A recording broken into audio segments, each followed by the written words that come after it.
Can you describe for us what you and the defendant were doing as you started to head back down the trail? Sure, we were just walking and talking, and I was like, oh, I'm not as much fun as I used to be since having kids, I guess, but yeah, I'm just not enjoying this today.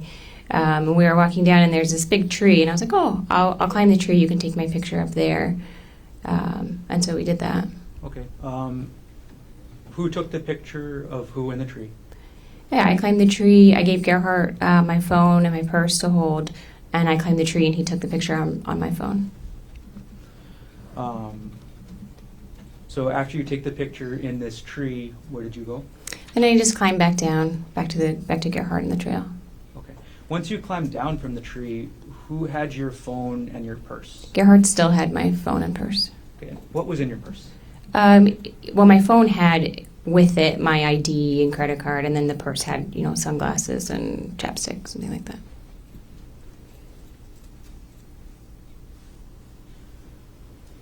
Okay. Now, you mentioned one picture of you in a tree. Did you take any other pictures when you're coming down the trail? We did. At that point, Gerhardt said, let's take a selfie.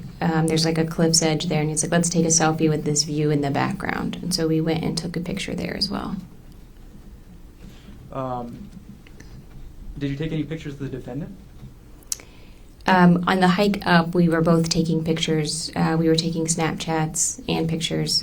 We have a family Snapchat group, and we were sending pictures in there. I see. Okay. All right. And you said Snapchat. What is Snapchat? Snapchat is an app that's photo-based that you send. I don't know how to describe it better than that. It's ephemeral. And you said there was ephemeral? It doesn't last very long. It's not like permanent storage. So you would send maybe less. You would send more pictures than you might otherwise. Okay. And let's see. Did you have access to any of your photos from Snapchat after this? Some, not all. I'm going to approach with State's Exhibit 131, which has previously been shown to the defense counsel and shown again. Yeah. May I approach? Yes. Arielle, I've handed you what's been marked as State's Exhibit 131. Do you recognize what I've handed you? Yes. Okay. What is this? This is a picture of Gerhardt standing by the cliff's edge that I took on Snapchat and sent in that family Snapchat message. Okay. Could you clarify this for us? Is this going up the trail or coming down? This was taken on the way up when we were hiking up before we had turned around. Okay. Does this photo fairly inaccurately depict the defendant as you photographed him on March 24, 2025? Yes, it does. At this point, the state moves Exhibit States 131 into evidence. Yes, we're talking. No objection. What has been marked for identification as State's Exhibit 131 is received into evidence. And I'm going to publish now State's Exhibit 131.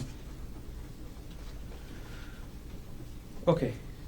Arielle, if you can look at the photo and describe maybe what's on the screen as well, what is the text on the photo? It says, "Don't look down." Okay. And is your identification on the photo anywhere? Yes, up in the upper left-hand corner. It says Arielle Konig. Okay. And what is Arielle Konig? That's my name, Ari, short for Arielle. Is that your Snapchat ID as well? I'm sure it is. All right. I'm going to take down State's Exhibit 131. And I'm going to retrieve the exhibit from you.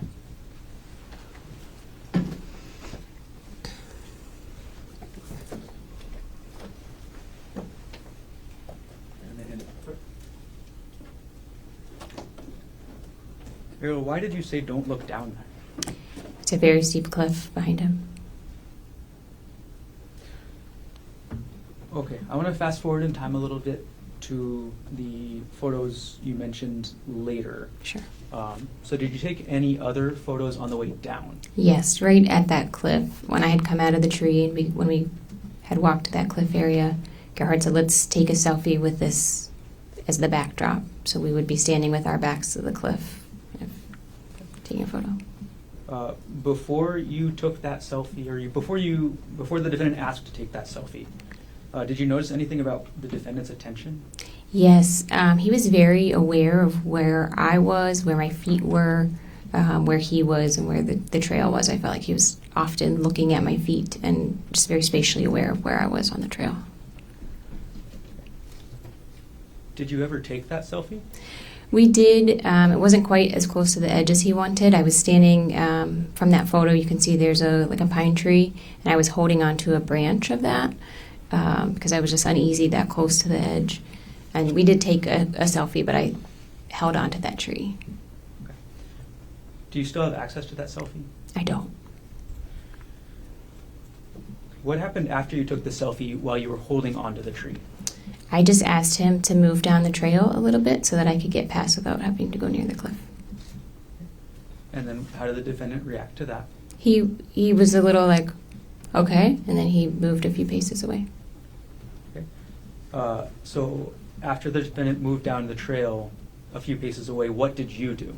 Then I walked to him. So he was then facing me and the cliff, and I walked up to him. And again, everything was normal. I walked up and just kind of like brushed my hands against his shoulders, like kind of like a little hug. Okay. As you had your hands against his shoulders, where was the defendant facing? He was facing the cliff, facing me. My back was to the cliff, and he's facing me and the cliff. And how far behind you was the cliff? Feet, 10 or less. Excuse me, I couldn't hear that. 10 or less feet. All right. So, okay. After this happens, after you get to where the defendant is on the trail, what happened next? When I walk up to him, then he grabbed me really forcefully by my upper arms, and he said, "I'm so sick of this. Get back over there." And he starts pushing me back towards the cliff. While the defendant was grabbing you and pushing you, what did you do? I was surprised. It felt almost like he was kidding at first, and I was like, "What are you doing?" But he had grabbed me really hard and was moving me. So we kind of wrestled a little bit, and I threw myself onto the ground because there's a lot of trees and shrubs there so that I could hold on. As you threw yourself to the ground, how did the defendant respond? Well, he got on top of me, and he was kind of trying to pull me, and we're wrestling, and he ended up straddling me, so he had his legs on either side, kind of across my waist. On March 24, 2025, how tall were you? About 5'6". And how much did you weigh on that day? About 145 pounds. Okay. And on that date, how tall was the defendant? About 5'10". And how much did he weigh? Maybe 165 pounds. Okay. And then you said straddling. Can you describe what that looked like for us? Sure. I am laying on my back, and he's on top of me with kind of like one leg on either side across my waist, facing me. Once the defendant was on top of you, what did he do next? So he was first trying to pull me, try to get me closer to the cliff. And again, I could kind of hold on to the roots and stuff that were around us. And then he had a backpack that he was hiking with. And he, like I said, he's on top of me. And he had a syringe in his hand. And he says, "Hold still." And I see the syringe, and I just kind of like bat it away from us both. Okay. When you first saw that syringe in his hand, did you actually see where it came from?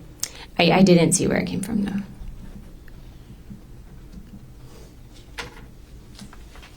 All right. And you said you were able to bat it. Do you know where it went? It just fell on the ground sort of near us. It would have been to my left because I could still kind of see it in my periphery as I was trying to make sure it wasn't going to get grabbed again. And then could you describe what you remember about the syringe, what it looked like? Sure. It was a clear syringe with a blue piece, maybe blue plunger, I guess is what that's called. Once you were able to bat the syringe away onto the ground, what did the defendant do next? So he had taken his backpack off, and it was on the ground to his left, so kind of to the right side of my body here. And he was digging in that with his left hand, and then kind of holding me down with his right hand. I'm screaming and I'm saying, "What are you doing? Get off me!" And he's saying like, "F you're done. I'm so sick of you. I'm so done with you." And I'm trying to kind of protect myself and get out of there. But also he's gripping his hand closed really hard. And there's a vial in his hand, so I was trying to pry his hand open so I could grab that vial out. Okay. Which hand did you see the vial in? The vial was in his right hand. Okay. And did you actually get to see the entire vial? No. Okay. What part of it did you see? I could see pieces of it because I'm trying to like pry his fingers off of it so that I can grab it and throw it. Were you able to open his hand that was holding the vial? Not enough to get the vial away. All right. You mentioned the defendant was saying some things. Can you tell us what you remember he said as he was on top of you? Yeah. I'm screaming and he's telling me, "Shut the up. Nobody's going to hear you out here. Nobody's coming to save you." And I'm saying, like, "You can't do this. Everyone knows we're on a hike. They'll know this wasn't an accident and our kids will be orphans. You'll go to jail and I'll be dead. Like, you have to stop." And again, he's saying, like, "You're done. We're done with you. We don't need you anymore. You're done. You're done." Did telling the defendant any of these things that you told him, did that get him to stop? No, not really. And I had said, like, "Your mom just sent me a really beautiful text for my birthday. Like, your family will be upset if I die. You can't face our kids after this, you know." And he did seem at that point to, like, calm down a little bit. Like, it seemed like he took a deep breath and calmed down. And so I had this moment where I was like, okay, this is the break. Like, I can get out. And then he just starts hitting me with a rock. Okay. I'm going to backtrack for just a moment, Arielle. As the defendant was on top of you, as the defendant was saying things, and as you were saying things back, were you trying to defend yourself physically at all? Yes, and I'm screaming and trying to defend myself physically. So I think I bit his forearm at one point, trying to, that would have been his right forearm. And then I was also squeezing his testicles so I had my right hand trying to squeeze his testicles to get him to get off of me. Okay. And was that, when you were doing those things, was that before or after he calmed down, as you just said? That was before he calmed down. Okay. So what happened, you said, after the defendant calmed down? Oh, well, it felt like he calmed down because it looked like he took a deep breath. And again, I was screaming, and so he's covering my mouth and stuff. And then we had this moment of, like, it seems like he takes a deep breath. And then he just starts hitting my face and my head with a rock. Did you see where the defendant got the rock from? I didn't see where he got it from, but, like, spatially, he was, like, reaching up around this area of my head. So my impression was that there was a rock on the ground near my head that he was able to grab. Were you just holding your hand around the left side of your head? Yes, sorry. When the defendant was hitting you with the rock, did you say anything? I just started screaming because in my mind, he was trying to knock me unconscious to be able to drag me over the edge. So I just was screaming then as much as I could. Did the defendant respond to what you were screaming? No. Did anybody other than the defendant respond to what you were screaming? Yes. So I'm screaming, and I do think I was saying something like, "Please help. He's trying to kill me." You know, I'm hoping somebody can kind of hear that. And I, at some point, hear a woman's voice say, "We're here. We're calling 911. We're here. We're calling 911. Okay. So after you hear that woman's voice, what happens? He just kind of like, Gerhardt just kind of froze and knelt back away from me. And I just crawled away really slowly. And again, he seemed just like frozen. And then I was yelling to the voices I heard, "Are you still there? Are you still there? Don't leave me." and I couldn't hear anybody calling anything back, so I just kept crab walking away, like I'm on my butt, kind of like scooting, and I just kept going and got to like a lower part of the trail. The women were down there, and one of them was on the phone with emergency personnel. As you crab walked away, did the defendant follow you? No. So as you crab walked away, did you see what the defendant did? He just, like I said, he seemed frozen. He just kind of stood up and was staring. And then I didn't see where he went after that. He didn't follow me when I went down to those women.